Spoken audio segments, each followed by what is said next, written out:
Hello everyone, I am Kiran Joshi. Welcome you all in Class 5 EVS chapter Indian National Movement.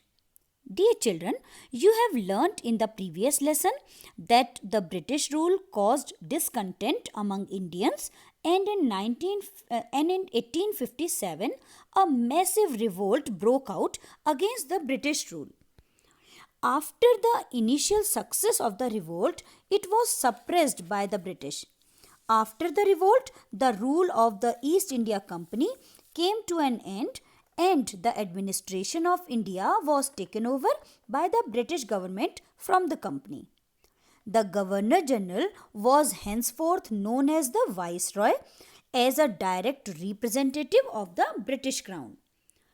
Children, during this time, there were many social and religious ill practices prevailing in the society.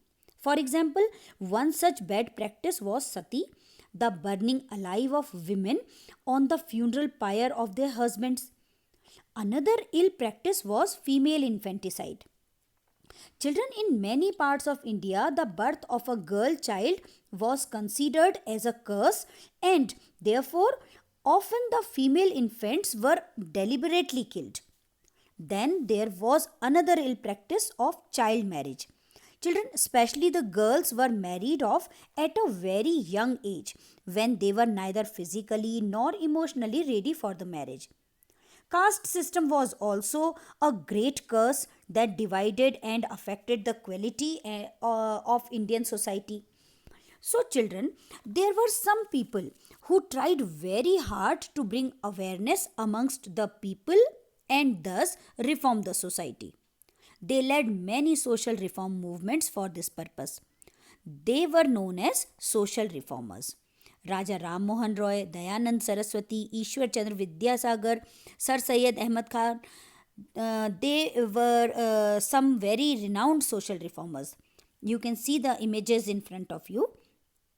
So, through the social reform movements of these social reformers, they worked to educate people and remove the evil social practices.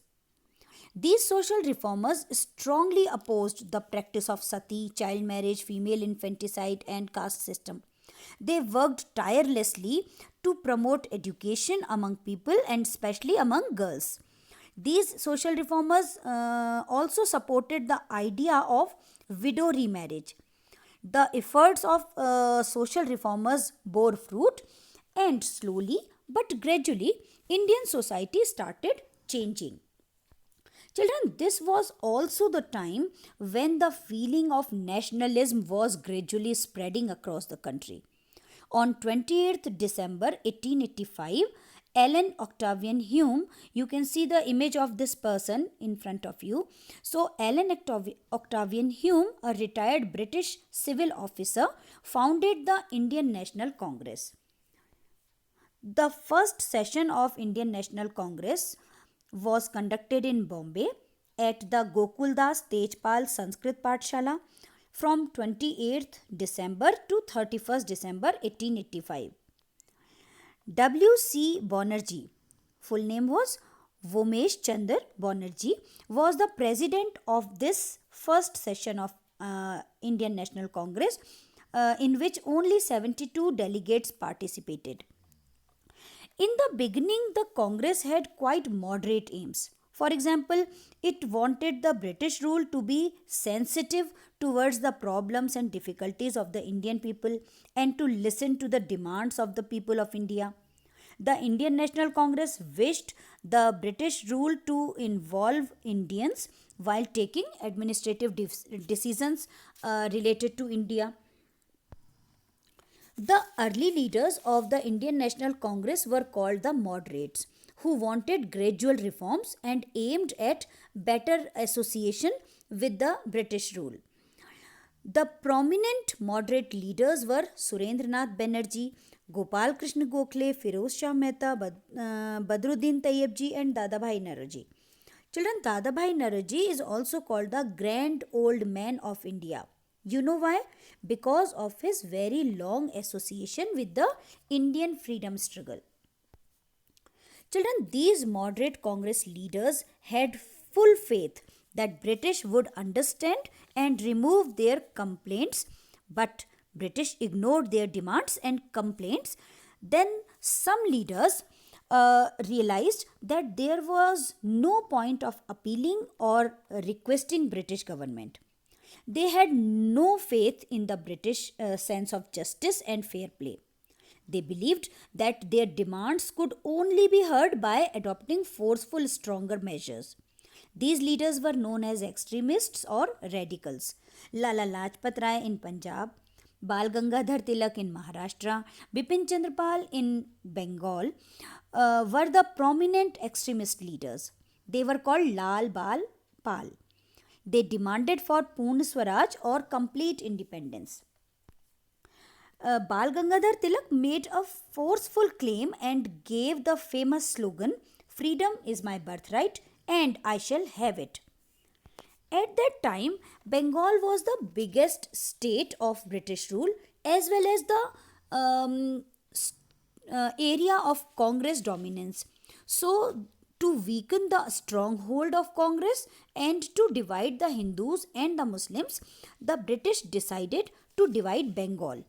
So, in 1905, Lord Curzon, you can see the image in front of you, Lord Curzon, the then Governor General of India, declared the partition of Bengal. But opposite to what the British had imagined, the partition further gave boost to the freedom struggle. The leaders of Congress decided to boycott British goods and to use only Indian goods. It was known as the Swadeshi movement or Swadeshi Andolan. People gathered at crossroads, made huge bonfires, and burnt the imported foreign clothes and goods that they had. People from every section of the society, even the students, participated in this movement. Now, to control this movement, the British put many people, including students, in jail, but this did not stop the Indians from participating in the movement. And ultimately, the British had to cancel the partition of Bengal. Now, to win back the goodwill of the Indians, the British introduced some reforms. By now, the First World War broke out in 1914. The Indian soldiers helped the British during the war, hoping that the British government would give more freedom and concession to Indians. But the British began to repress the Indians even more than earlier. They passed the Rowlatt Act on 6th February 1919. This act empowered the British government to put anyone into jail without a trial. Children, I am sure you all have heard about Mahatma Gandhi. The year 1919 was also the year when Mahatma Gandhi started to participate actively in the freedom struggle. His full name was Mohandas Karamchand Gandhi. He was born in Porbandar, Gujarat. He studied law in England and then went to South Africa as a barrister for almost 20 years. In South Africa, he saw the racial discrimination done towards the black and colored people. He was moved by this ill treatment and struggled against this injustice. In 1915, he returned to India and started contributing to the nationalist movement. He had firm belief in truth and non-violence, and he gave a new direction to the freedom struggle. Because of his great contribution to the Indian freedom struggle, he was fondly called Bapu or Mahatma. That's all for this chapter. If you liked the video and found it helpful, please like, share and subscribe to the channel.